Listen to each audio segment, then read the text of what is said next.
करते हैं। हमारे साथ अब कंप्लीट सर्कल के मैनेजिंग पार्टनर और सीईओ गुरमीत चड्ढा जुड़े हैं, उनसे बात करेंगे। गुरमीत जी, गुड आफ्टरनून। गुरमीत जी, पहले बात करूंगा मैं कैपिटल मार्केट थीम की। पिछले 2 हफ्ते में इंडेक्स में करीब 20% का रिटर्न्स, आज बीएससी ने fresh all time high hit किया। इस स्पेस पर आपका क्या व्यू होगा और इसमें आपकी टॉप पिक्स क्या होंगी? गुड आफ्टरनून अनुज। तो हाई बीटा प्ले अनुज, जब भी मार्केट रिकवर करेगा ये रिकवरी भी फास्ट करेंगे, और जब बाजार गिरता है तो फॉल भी स्टीप आता है। हमारा प्रेफर्ड प्ले एएमसी रहा है। हमारे पास एचडीएफसी एएमसी और बिरला एएमसी है। बिरला एएमसी में बहुत अच्छा टर्न अराउंड हुआ है। उनका इक्विटी रेशियो थोड़ा कम था, डेट रेशियो ज्यादा था ओवरऑल एयू में। हरीश के आने के बाद as a CIO most fund top quartile है हर कैटेगरी में, फ्लेक्सी, मल्टी, मिड कैप। और वो आपको फी बेस्ड मैनेजमेंट फी में, रेवेन्यू में दिखेगा। और कमोडिटी में भी जो इन्फ्लो आया है ईटीएस से और फंड ऑफ फंड से, वो भी उनको बेनिफिट करेगा। तो ये बिजनेस फी बेस्ड है। और वैल्यूएशन वाइज 30-40% डिस्काउंट पे, तो स्टॉक हमारी बाय प्राइस से कुछ 15-20% ऊपर है ऑलरेडी। हमारे पास सीडीएसएल पुरानी होल्डिंग है अनुज, बट वहां पे आई थिंक मूवमेंट आई है। बट जिस जिस वैल्यूएशन पे था वहां से अभी भी 30-40% डाउन है। तो मुझे लगता है जैसे जैसे मार्केट का इम्प्रूवमेंट होगा, थोड़े आईपीओज और आना शुरू होंगे, ट्रेडिंग वॉल्यूम्स बढ़ेंगे, आई थिंक एक्सचेंज डिपॉजिटरी वो तब बेटर करेंगे। अभी के लिए वेल्थ मैनेजमेंट और एएमसी जो है प्रेफर्ड प्ले है। और न्यू एज बिजनेस में हमारे पास ग्रो है, वहाँ हम थोड़ा लकी हुए। हमने कुछ प्री मार्केट भी प्लेसमेंट्स करी थी इसकी, जब इसका आईपीओ आ रहा था फैमिली ऑफिसेज को, और पोर्टफोलियो में भी है। तो वहाँ हमें एक बेनिफिट मिला है, क्योंकि डिस्पाइट जीरोधा और बाकी का जो एक्टिव शेयर कम हुआ है, जीरोधा ने मार्केट शेयर वहां पे गेन किया है। तो न्यू एज बिजनेस में हमारे पास ग्रो है पोर्टफोलियो में। हाँ, वो तो पिछली बार भी जब आप आए थे तो बड़ा आपसे बातचीत हुई थी। आप इस सेगमेंट में काफ़ी बुलिश हैं, ग्रो आपके पीएमएस में इंक्लूडेड भी है। ये जो आईटी में अपस्विंग आया है, जस्ट है टेक्निकल अपस्विंग, या फिर मिड कैप आईटी में जो शॉर्पनेस है ये जस्ट है ओवरसोल्ड स्टॉक से पुल बैक दे रहे हैं, या फिर आपको इसमें कुछ ठोस नजर आता है? मुझे लगता है कि एक अच्छा टैक्टिकल अपॉर्चुनिटी बन सकता है। वो स्ट्रक्चरल है कि नहीं है, थोड़ा कमेंट्री का वेट करना पड़ेगा आईटी कंपनीज की अर्निंग्स की। टीसीएस के नंबर मुझे ठीक लगे थे, बाजार ने बहुत ज्यादा रिएक्ट नहीं किया, बट स्टॉक ऑलरेडी 30-40% डाउन है पीक से। तो 2500-2600 में 15-16 टाइम अर्निंग पे है। तो मुझे लगता है जो नेगेटिव न्यूज है वो प्राइस में है। और ये थोड़ा एआई नैरेटिव थोड़ा ज्यादा स्ट्रेच हो रहा है मुझे लगता है वीरू। आप देखिए ये जो और इशू कंपनी है, ये भी एआई कंपनी हुई तो 6-7 टाइम स्टॉक बढ़ गया है। थोड़ा सा डॉट कॉम बबल की याद दिलाता है लेट 90s और अर्ली 2000 की। तो मैं कमेंट्री का वेट करूंगा। मैं थोड़ा सा कॉन्ट्रा व्यू है, जैसा मैंने पहले बोला था, हमारे पास एचसीएल टेक है, हमने उसमें वेट बढ़ाया था इस फॉल पे। केपीआईटी हमने ऐड किया था 600 के आसपास के लेवल्स पे। और हम वेट कर रहे हैं, अगर हमें मीनिंगफुल करेक्शन और मिलता है मिड कैप आईटी में, स्पेशली परसिस्टेंट या कोफोर्स में, एक अगर रीजनेबल करेक्शन आता है तो उसको भी हम ऐड करेंगे। तो हमने 4-5% वेट रखा हुआ है आईटी में। हालांकि अगर इंडेक्स के हिसाब से देखेंगे थोड़ा अंडर वेट है। बट मैं बहुत बेरिश नहीं हूँ इस वैल्यूएशन पे आईटी को लेकर। मुझे लगता है कि ये जो नैरेटिव है कि एंटरप्राइज सॉफ्टवेयर की जरूरत ही नहीं है और एआई सब कुछ खत्म कर देगा, आई थिंक ये थोड़ा सा ओवर स्ट्रेस्ड है। ओके, आईटी पर ये व्यू हो गया। गुरमीत जी, गुड आफ्टरनून। अच्छा, रिन्यूएबल्स पर क्या व्यू बन रहा है? जिस तरह से जियोपॉलिटिकल टेंशन है और एनर्जी सिक्योरिटी पर फोकस बढ़ा है, इस पूरे थीम पर पॉजिटिव हैं क्या आप? और अगर हाँ तो कौन से प्रेफर्ड पिक्स होंगे आपके? अब हम बहुत कंस्ट्रक्टिव है। पीछे वैल्यूएशंस अच्छे नहीं थे इस पे, तो हम थोड़ा अवॉइड कर रहे थे आप, क्योंकि बहुत सारी कंपनीज कमोडिटाइज प्लेस थी और बहुत हाई मल्टीपल्स पे थे। हमने थोड़ा सा अपने नॉन डिस्क्रिशनरी पोर्टफोलियो में भारी एनर्जी ऐड किया है। मैं चाहूंगा थोड़ा और शायद बेटर प्राइसिंग मिले तो शायद हम और उस पर वेट बढ़ाएं। उसके अलावा हमारे पास बहुत सारे पिक एंड शॉवर प्ले हैं। जैसे cable data cable and wire company है पोर्टफोलियो में। थोड़ा बहुत मेटल रिलेटेड प्लेस हैं। तो हम एक्टिवली स्पेस को देख रहे हैं। हमने एक रिफाइनिंग स्टॉक भी ऐड किया था पीछे, चेन्नई पेट्रोलियम, क्योंकि बहुत रीजनेबल वैल्यूएशन पे अवेलेबल था। और रिलायंस मुझे ऐसा लगता है एक करंट अंडर परफॉर्मेंस एक अपॉर्चुनिटी है। उनका एनर्जी बिजनेस भी बहुत अच्छा करेगा, और मोनेटाइजेशन का टाइम आ गया है, और जियो का लिस्टिंग भी राउंड द कॉर्नर है। तो मुझे लगता है लार्ज कैप में रिलायंस एक अच्छी अपॉर्चुनिटी है। और हम एनटीपीसी को भी ट्रैक कर रहे हैं। पावर ग्रिड में एक छोटा सा एक्सपोजर है हमारा। तो ओवरऑल एनर्जी इकोसिस्टम में हमारा ठीक ठाक एक्सपोजर है। ओके, एनर्जी इकोसिस्टम में ठीक ठाक एक्सपोजर है आपका। प्राइम मिनिस्टर मोदी लोकसभा में आपको नजर आएंगे, जो एक बार जरा क्विकली सुन लेते हैं क्या बात हो रही है, उसके बाद फिर वापस बढ़ेंगे आगे। और नेतृत्व की क्षमता, उस पल को कैप्चर करके एक राष्ट्र की अमानत बना देती है, एक मजबूत धरोहर तैयार कर देती है। मैं समझता हूं कि भारत के संसदीय लोकतंत्र के इतिहास में ये वैसे ही पल है। आवश्यकता तो ये थी कि 25-30 साल पहले जब से विचार सामने आया, आवश्यकता महसूस हुई, हम इसको लागू कर देते और हम आज उसको काफी परिपक्वता तक पहुंचा देते हैं और आवश्यकता के अनुसार उसमें समय समय पर सुधार भी होते हैं। और यही तो लोकतंत्र की ब्यूटी होती है। हमारी मदर ऑफ डेमोक्रेसी है। हमारी हजारों साल की लोकतंत्र की एक विकास यात्रा रही है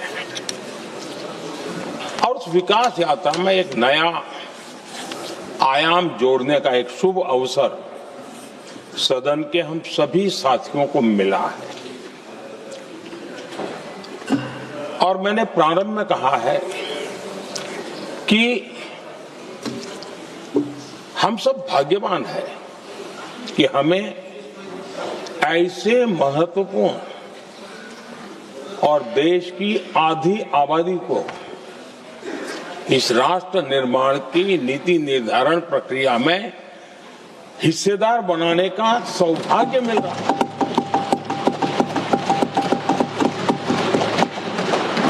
ये हम लोगों के लिए सौभाग्य है और मैं चाहता हूं कि मेरे सभी माननीय सांसद, मैं इधर उधर की आज बात करना नहीं चाहता हूं, हम सभी सांसद इस महत्वपूर्ण अवसर को जाने न दें। हम भारतीय सब मिल करके देश को नई दिशा देने जा रहे हैं। हमारी शासन व्यवस्था को संवेदनशीलता से भरने का एक सार्थक प्रयास करने के लिए जा रहे हैं।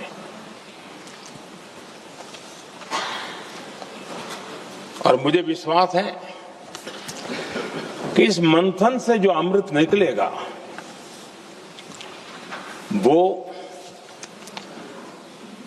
देश की राजनीति की भी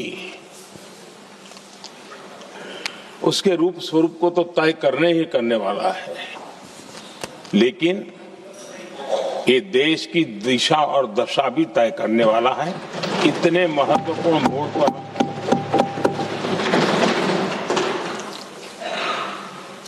आदरणीय अध्यक्ष जी, 21वीं सदी में भारत एक नए आत्मविश्वास के साथ आगे बढ़ रहा है। विश्व में भी आज भारत की स्वीकृति हम सब महसूस कर रहे हैं और ये हम सबके लिए गौरव का पल है। एक समय हमारे पास आया है और इस समय को हमने एक विकसित भारत के संकल्प के साथ जोड़ा है। और मैं पक्का मानता हूं कि विकसित भारत का मतलब केवल उत्तम प्रकार के रेल, रास्ते, इंफ्रास्ट्रक्चर या कुछ आर्थिक प्रगति के आंकड़े, सिर्फ इतने से ही विकसित भारत की सीमित कल्पना वाले हम लोग नहीं हैं। हम चाहते हैं कि विकसित भारत जिसके नीति निर्धारण में साच अर्थ में सबका साथ सबका विकास का मंत्र समाहित हो, देश की 50% जनसंख्या नीति निर्धारण का हिस्सा बने, ये समय की मांग है। हम पहले ही देरी कर चुके हैं कारण कोई भी होंगे, जिम्मेवार कोई भी होंगे, लेकिन इस सच्चाई को हमें स्वीकार करना होगा कि जब हम अकेले मिलते हैं तब मानते हैं हाँ यार, लेकिन जब सामूहिक रूप से मिलते हैं, मुझे याद है कि जैसे इसकी प्रक्रिया चली थी, सभी दलों से मिलना हुआ है। हाँ, ओके, चलिए, तो क्लियरली जो महिलाओं के पार्टिसिपेशन की बात हो रही है और एक्स्ट्रा सीट्स की जो बात हो रही है, उस पर ये इस समय एक डिबेट चल रहा है। फ्लैशेस हम स्क्रीन पर एक्टिवेट रखेंगे और राइट हैंड साइड पर भी आप विजुअल्स देखते रहेंगे कुछ समय के लिए। लेकिन अब आगे बढ़ते हैं और कुछ और सेक्टर्स और स्टॉक्स की बात करते हैं। गुरमीत जी, एक जो डिबेट आज चैनल में हो रही थी वो थी लेंसकार्ट को लेकर। अच्छा, गुरमीत जी को दिखा दीजिए प्लीज़। तो क्या भी होगा आपका इस समय इस स्टॉक को लेकर, लेंसकार्ट को? अनुज, हमने पार्टिसिपेट नहीं किया था ये आईपीओ में भी या आईपीओ के बाद भी। देखिए, बिजनेस का यूनिट इकोनॉमिक्स मुझे अच्छा लगता है। पर्सनल एक्सपीरियंस मेरा बहुत अच्छा है। मैंने प्रोडक्ट सर्विसेज यूज करी है अपने पेरेंट्स के लिए भी, अपने बेटर हाफ के लिए भी। तो एक स्टेज पे अगर वो पिवट करते हैं और जो इतना बड़ा नेटवर्क क्रिएट किया है डिजिटल और फिजिकल का, अगर जैसे इटर्नल ने किया, तो शायद बात बन सकती है। बट इस वैल्यूएशन पे इस मार्केट में हम अवॉइड करेंगे। प्लस मेरा थोड़ा कंसर्न नहीं बोलूंगा, थोड़ा सा एक कॉशन था जब आप पर्टिकुलरली आईपीओ आता है और आप अदर इनकम बुक करते हैं और प्रॉफिटेबिलिटी को थोड़ा ठीक करते हैं। मेरे हिसाब से ये बेस्ट प्रैक्टिस नहीं है। आई थिंक यंग प्रमोटर्स है, यंग टीम है, ग्रेजुअली आई थिंक ये लर्न करेंगे कि बाजार हर चीज सी थ्रू करता है।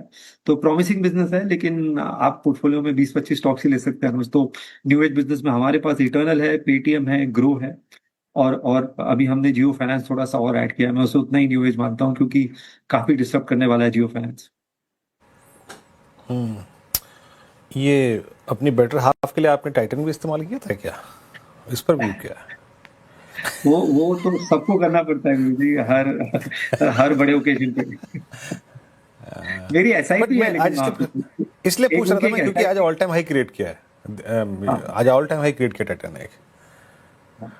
नहीं, आप पोर्टफोलियो का पार्ट नहीं है हमारा, बट पुरानी मेरी पर्सनल होल्डिंग बहुत है टाइटन में, तो जो पड़ा है उसी को देख के खुश हो लिया करते हैं। ओके, टाइटन 460 पे पुरानी होल्डिंग है, सब्सटेंशियल होल्डिंग है, तो आप उसको देख के भी खुश हो रहे हैं। अच्छा, ये जो अभी हाल फिलहाल में डेरिवेटिव्स में कुछ डिफरेंस स्टॉक्स आए, उसने थोड़ी सी डिफरेंस स्टॉक्स में एक मोमेंटम क्रिएट कर दिया। एचएल ने अपना लॉस्ट ग्राउंड रिगेन किया, बीएल के पास अभी भी लीडरशिप है। Anything added in this, I think, fall in defence इस दौर में आपने, गुरमीत? आज एक बहुत अच्छा स्टेटमेंट आया, अगर आपने देखा होगा, जो डीआरडीओ के हेड है मिसाइल और स्ट्रेटेजिक सिस्टम के, मिस्टर राजा बाबू, अगर उन्होंने डीसीपीपी की बात करी कि वो पूरा प्रोडक्शन जो है प्राइवेट कंपनीज को देना चाहते हैं मिसाइल्स का। बीरू जी, आपको एक पर्सपेक्टिव देता हूँ। भारत को 5 से 6 हजार बैलिस्टिक मिसाइल चाहिए। हमारी करंट इन्वेंट्री अभी पता नहीं किसी को, पर शायद कम है, और पूरा इकोसिस्टम साल की अभी 100 मिसाइल्स बना सकता है। तो बहुत बड़ी अपॉर्चुनिटी है ये। और प्राइवेट प्लेयर्स हैं इसमें, सोलार है, भारत इलेक्ट्रॉनिक्स है, और भी कंपनीज हैं। हमने इस फॉल में सोलार थोड़ा सा वेट बढ़ाया, हमारा टॉप वेट है पोर्टफोलियो का लगभग 6 से 7%। भारत इलेक्ट्रॉनिक्स हमारे पोर्टफोलियो में है अराउंड 3-3.5%। हमारे पास जेन टेक्नोलॉजी है, और हमने अभी डेटा पैटर्न ऐड किया था फॉल में, तो हमारा डिफेंस का वेट लगभग 12-13% होगा पोर्टफोलियो का। कुछ पोर्टफोलियो में ज्यादा भी होगा, जहाँ स्टॉक्स में मार्क टू मार्केट गेन ज्यादा होगा। तो हम काफी ओवरवेट है, और ये हमारे लिए डेकेडल थीम है। इसमें कोई भी अगर आपको वीकनेस दिखती है, आप जैसे सोलार की मैं बात करूं, पिछले 10 साल का ईपीएस ग्रोथ 32%, और वो अगले 5 साल भी मुझे 25-30% अर्निंग ग्रोथ उसमें होता दिखता है मुझे। भारत इलेक्ट्रॉनिक्स की आप ऑर्डर बुक देखेंगे तो लगभग 1 लाख करोड़ के आसपास की है, 27% एबिट मार्जिन है। तो क्लियर विजिबिलिटी है प्रॉफिट पूल की। बस एक चीज पे आपको ध्यान रखना है, बैलेंस शीट बहुत स्ट्रांग होनी चाहिए डिफेंस में, क्योंकि ये B2G बिजनेस है, चंकी बिजनेस है, और बीच में रॉ मटेरियल कॉस्ट में और सप्लाई चेन में डिस्ट्रप्शन आ सकता है। तो अगर बैलेंस शीट स्ट्रांग नहीं है और आप अगर लेवरेज हैं, तो आप एक खराब साइकिल में बिल्कुल पूरी तरीके से खत्म हो सकते हैं या मैसिव डैमेज कर सकते हैं। तो स्ट्रांग बैलेंस शीट पे ध्यान दीजिए। एक यूजुअली टेंडेंसी होती है कि स्मॉल माइक्रो कैप देखना चाहिए डिफेंस में, थोड़ा बैलेंस बना के चलिए। बैलेंस शीट स्ट्रेंथ बहुत इंपॉर्टेंट है इस स्पेस में। ओके, बैलेंस बना के चलना। डिफेंस पे ये व्यू हो गया। बहुत सारे स्पाइसेस की हमने चर्चा की गुरमीत जी आपसे, लेकिन मेटल इस पर आपसे बात नहीं हुई। हालांकि चैनल पे लगातार सुबह से मेटल मेटल ही जब नाम हो रहा है, क्योंकि काफी स्ट्रेंथ है मेटल स्पेस में।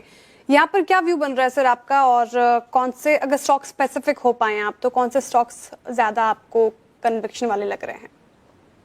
तो मेरा ये मानना है कि हम हार्ड एसेट्स की एक अच्छी साइकिल में हैं, और जब आप अच्छी साइकिल में होते हैं तो थोड़ा सा वेटेज कमोडिटीज को बनता है। प्रेशियस मेटल्स में हम कंटिन्यूसली गोल्ड ऐड कर रहे हैं हर हर करेक्शन में, ईटीएफ के फॉर्म में ज्यादातर। स्टॉक वाइज हमने हमारी जो हम इन एंड आउट होते रहे हैं हिंदाल्को टाटा स्टील में, जब भी अच्छे लेवल्स हमको मिले हैं, बट कोई अभी फिलहाल कोई पोजीशन नहीं है। एक जैसा मैंने आपको पहले बताया था, एक स्पेशल सिचुएशन पोजीशन है पोर्टफोलियो में मुकुंद है, पर वो स्टेनलेस स्टील पे है।